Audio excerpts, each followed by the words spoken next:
Assalamualaikum warahmatullahi wabarakatuh. Waalaikumsalam warahmatullahi wabarakatuh. Oke, pada hari ini kita kumpul untuk mengerjakan tugas sejarah Timur Tengah untuk pertemuan yang kedua kalinya. Nah, sebelumnya kita membahas tentang pembagian materi dan tugas saat pembuatan video ini. Nah, pada materi ini kita akan membahas mengenai masa berakhirnya kekhalifahan di pemerintahan Turki Utsmani dan masuknya Ibnu Tahrir. Pada kesempatan ini kita akan membahas materi tentang masa berakhirnya kekhalifahan di Turki Utsmani dan masuknya Hizbut Tahrir di Timur Tengah. Nah, untuk materi pertama akan dijelaskan oleh teman saya, Kavita. Saya persilahkan.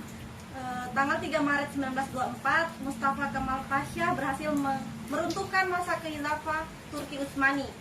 Proses keruntuhan masa khilafah Turki Utsmani dalam Perang Dunia I, kemudian Mustafa Kemal Pasha mengadakan pembaruan untuk meruntuhkan masa khilafah Turki Utsmani. Akibat keruntuhan masa khilafah Turki Utsmani yaitu dalam bidang politik dan sosial budaya. Baik, materi selanjutnya akan saya jelaskan lagi. Turki Utsmani merupakan benteng terakhir dari umat Islam dalam bingkai khilafah di dunia ini. Nah, bingkai khilafah sebelumnya itu diruntuhkan oleh Mustafa Kemal Atatürk pada 3 Maret 1924. Nah, kehancuran khilafah ini disebabkan oleh dua faktor, mulai dari faktor internal dan faktor eksternal. Salah satu faktor internalnya itu yaitu terjadinya perilaku kalangan bangsawan yang semena-mena dan menghambur-hamburkan uang. Salah satunya pada acara khitan dari putra dari Sultan Muhammad selama 45 hari nonstop, dan salah satunya juga dampak dari Perang Dunia I. Adapun faktor eksternalnya yaitu datang dari munculnya ide-ide barat dan paham nasionalis, sekularisme dan liberalisme. Nah, materi selanjutnya akan dijelaskan oleh Kak Masal. Oke, yang selanjutnya yang ingin saya tambahkan terkait berakhirnya masa khilafah Turki Utsmani adalah di mana wilayah atau penguasa Turki Utsmani itu lebih fokus kepada bagian ekspansi atau perluasan wilayah pada saat itu. Jadi mereka cenderung ingin memperluas wilayah kekuasaan, karena kalau kita melihat sejarah bahwa hampir sebagian di wilayah Eropa itu dikuasai oleh khilafah di Turki Utsmani. Tetapi dengan perluasan atau ekspansi tersebut, mereka tidak mementingkan atau mereka tidak terlalu memikirkan wilayah-wilayah yang berada di luar atau yang memiliki jarak yang jauh daripada wilayah kekuasaan. Makanya beberapa wilayah itu direbut oleh wilayah musuh karena tidak mampu dijaga lagi dengan baik oleh khilafah Turki Utsmani. Kemudian hal-hal beberapa yang ikut mendorong kemunduran daripada khilafah di Turki Utsmani, di mana adanya kaum-kaum atau sekelompok orang yang ingin melakukan perubahan, ingin menghilangkan sistem khilafah di Turki Utsmani. Setelah itu kemudian kita temukan juga dari beberapa sumber itu bahwa beberapa sekolah-sekolah itu ditutup dan tidak beroperasi pada maka kemunduran di bidang pendidikan, ingin merubah wajah yang tadinya bersistem khilafah Islamnya, ingin merubah ke sistem yang modern hingga pada saat itu, karena pada saat itu kan semua ingin mencoba mengambil wilayah dari kekuasaan daripada Turki Utsmani. Mungkin itu sedikit yang bisa saya tambah. Baik, dari penjelasan kami tadi, siapa tahu ada teman-teman yang mau menyanggah atau bertanya supaya lebih paham lagi sebelum kita lanjut ke pokok pembahasan kedua. Saya persilakan. Terima kasih atas kesempatan yang diberikan kepada saya. Di sini saya akan menanyakan apa saja yang melatar belakangi Turki Utsmani menjadi salah satu negara Islam yang besar dan sangat berpengaruh pada zaman ini. Baik, saya akan jawab pertanyaan teman kita Putri. Dari pertanyaannya, apa saja yang melatar belakangi Turki Utsmani menjadi salah satu negara Islam yang besar dan sangat berpengaruh pada zamannya. Di sini ada 4 faktor utama, yakni pengelolaan pemerintahan yang baik, keadaan perekonomian yang baik, terus penguasaan ilmu pengetahuan dan budaya, dan yang terakhir militer yang kuat dan gencar melakukan ekspansi. Itu keempat faktor utama. Sekian dan terima kasih. Oke. Apakah ada lagi yang ingin bertanya mengenai materi yang sudah kami jelaskan tadi? Ya baik, ada pertanyaan saya itu mengapa pemerintah kekhalifahan Turki Utsmani dikenal sebagai salah satu khalifah terbesar sepanjang masa? Terima kasih. Oke, baik. Pertanyaan yang diberikan oleh saya akan jawab. Mengapa pemerintahan Turki Utsmani itu dikenal sebagai salah satu pemerintahan khilafah terbesar? Nah, hal itu karena daerah kekuasaan Turki Utsmani itu sangatlah luas dan besar yang terbentang dari belahan timur hingga belahan barat dunia dengan lama kekuasaan sekitar 6 abad. Nah, alasan mengapa sistem pemerintahan khilafah itu terbesar ya karena daerah kekuasaannya, dan pada masa itu sistem pemerintahan yang digunakan yaitu sistem pemerintahan khilafah. Itu saja.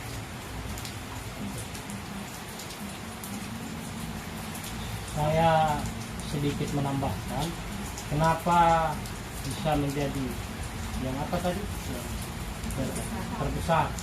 Hal ini didasari oleh penanganan atau proses pemerintahan yang baik pada masa itu. Kemudian pada masa Turki Utsmani, di mana itu ditemukan banyak ilmu-ilmu baru, kemajuan dalam bidang ilmu pengetahuan, kemudian wilayah kekuasaan yang seperti saya sampaikan tadi, wilayah kekuasaan Turki Utsmani yang begitu luas, sehingga tolak ukur tersebutlah yang bisa kita tarik sebuah kesimpulan bahwa Turki Utsmani adalah masa kejayaan khilafah. Walaupun sebelumnya sudah ada beberapa khilafah sebelum di Turki Utsmani yang dipimpin oleh Sultan Abdul Hamid II, sudah ada sebelumnya, tapi itu hanya berputar di wilayah-wilayah aman. Ya, pada masa tersebutlah bisa meluas dan melebar di Eropa. Jadi itu sedikit tambahan dari saya persoalan apa pertanyaan dari Fitri awalnya tadi. Jadi cara itu sekian. Itu saya lemparkan lagi ke teman-teman. Baik, saya mau menyambung penjelasan materi dari Kamasang tadi mengenai pembagian wilayah Turki Utsmani. Nah, menurut pendapat Kamasang, bagaimana sih cara atau sistem pembagian kekuasaan di Turki Utsmani tersebut sehingga bisa menjadi melebar dan luas? Jadi terkait wilayah kekuasaan daripada Istanbul Turki atau khilafah di Turki itu, dia mencakup beberapa wilayah. Yang pertama di wilayah Eropa, kemudian di wilayah Afrika, masuk juga di wilayah Asia. Itu mencakup 3 wilayah itu. Makanya dikatakan itu salah satu puncak keemasan kepemimpinan khilafah itu ada di masa kepemimpinan di Turki tersebut, karena hampir sebagian wilayah dia kuasai. Tetapi hal tersebut juga turut mempengaruhi kemunduran daripada khilafah Turki. Kenapa? Dengan wilayah yang begitu banyak, yang sementara pemerintahan yang berpusat di Turki, Istanbul, di Eropa, maka wilayah-wilayah seperti yang di Asia itu mudah untuk dikuasai oleh negara-negara lain atau wilayah lain, karena tidak bisa dikontrol dengan baik oleh pusat pemerintahan yang berada di Turki. Makanya menjadilah suatu kemunduran untuk wilayah khilafah di Turki. Karena seperti itu. Baik, terima kasih. Apakah ada yang bertanya? Saya mau bertanya lagi, apakah masih ada negara lain yang menggunakan sistem pemerintahan khilafah setelah runtuhnya Turki Utsmani? Kalau menurut saya, dari apa yang sudah saya baca dari beberapa sumber online, masa pemerintahan khilafah itu terakhir ada di Turki Utsmani. Jadi setelah runtuhnya masa kekhalifahan di Turki Utsmani, maka berakhir pula masa kekhalifahan yang ada di seluruh dunia. Itu. Baik, saya rasa itu saja diskusi kita tentang materi poin pertama. Kita lanjut pada materi poin kedua yang akan dijelaskan oleh 2 teman saya. Saya persilakan. Wabarakatuh. Di sini saya akan memaparkan materi yang berjudul kemunculan Hizbut Tahrir di Timur Tengah. Hizbut Tahrir adalah sebuah gerakan Islam baru dalam pencaturan politik nasional. Organisasi ini menganggap politik sebagai aktivitasnya dan Islam sebagai mazhabnya. Politik merupakan kegiatannya dan Islam adalah ideologinya. Dan materi selanjutnya akan disambung oleh teman saya. Ya, baik. Adapun Hizbut Tahrir yang bermula di Yordania, kemudian meluas ke Timur Tengah hingga negara-negara di dunia termasuk Indonesia. Sejak awal perkembangannya, Hizbut Tahrir kerap berbenturan dengan kebijakan negara-negara yang dimasukinya. Namun, Hizbut Tahrir selalu menegaskan dirinya sebagai anti kekerasan. Adapun tujuan dari Hizbut Tahrir yaitu 1. Melangsungkan kembali kehidupan Islam, 2.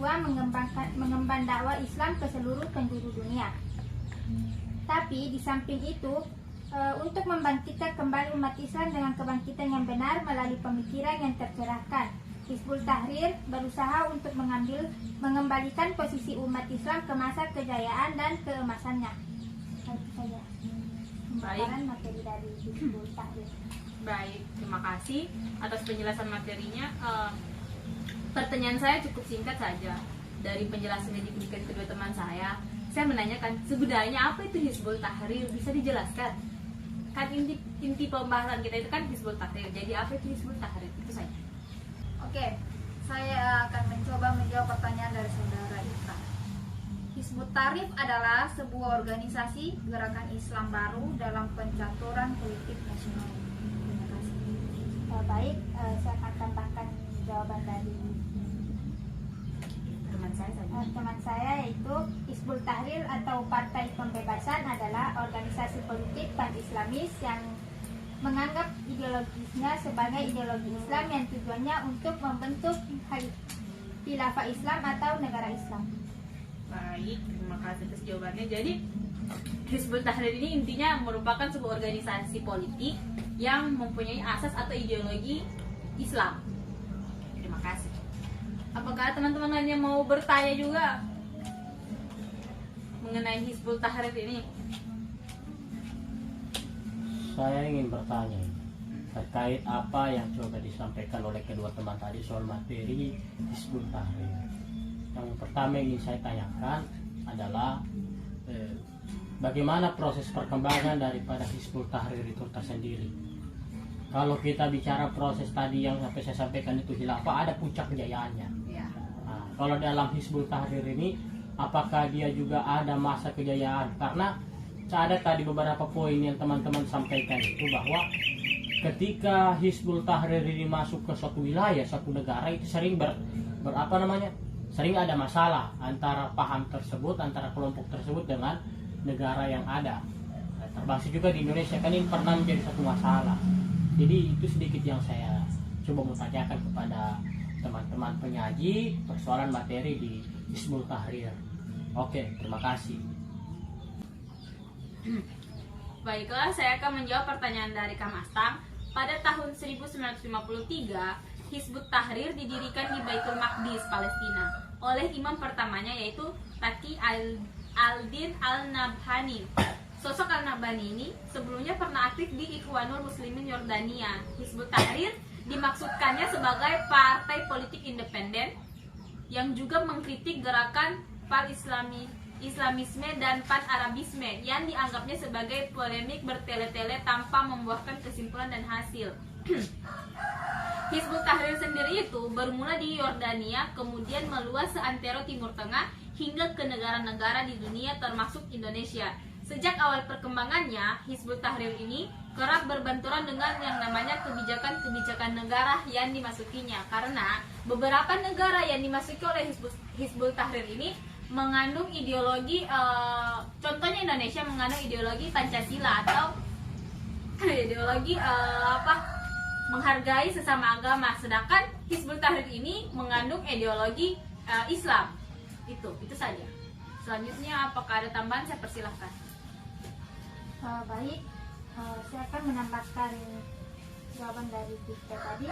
Gerakan ini tidak hanya ada di Palestina. Hizbut Tahrir berkembang ke seluruh negara negara Arab di Timur Tengah, termasuk di Afrika seperti Mesir, Libya, Sudan, dan Aljazair. Juga ke Turki, Inggris, Prancis, Jerman, Austria, Belanda, dan negara-negara Eropa lainnya, hingga ke Amerika Serikat, Rusia, Uzbekistan, Tajikistan, Kirgistan, Pakistan, Australia, Malaysia, dan Indonesia.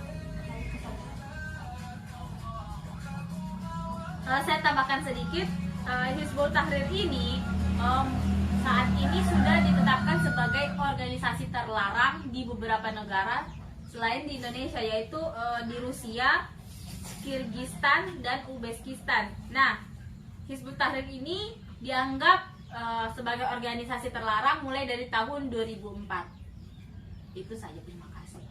Oke, baik, terima kasih jawaban dari para teman-teman kelompok. Alhamdulillah, mungkin pertanyaan itu juga salah satu hal yang merupakan salah satu penutup di pendiskusian kita hari ini terkait tadi bicara khilafah di Istanbul, Turki. Kemudian kembali berbicara terkait Hizbut Tahrir. Kalau kita mengetahui bahwa Hizbut Tahrir itu yang dari Timur Tengah, Yordania, itu juga pernah ada di Indonesia, bahkan merupakan sebuah kelompok, sebuah organisasi, itu namanya HTI. Nah, walaupun itu sudah dibubarkan, tapi hari ini masih mencoba melakukan gerakan-gerakannya di tengah-tengah masyarakat. Kalau kita mengetahui bahwa HTI itu ingin merubah sistem sebuah negara, yang tadinya sistemnya kita ini adalah bersifat demokrasi, mereka ingin mengubah negara Indonesia yang berstatus khilafah. Jadi itulah yang menjadi suatu pertentangan di Indonesia sehingga HTI ini dilarang dan dibubarkan. Jadi sekian, alhamdulillah diskusi kita, semoga hasil pendiskusian ini bisa menjadi pembelajaran ilmu baru, dan kita juga berterima kasih kepada dosen pada mata kuliah ini karena betul memberikan tugas yang dimana betul memancing wawasan kita dalam hal bagaimana berbicara persoalan materi yang ada di mata kuliah Timur Tengah. Mungkin sekian, saya tutup dan saya akhiri. Wassalamualaikum warahmatullahi wabarakatuh.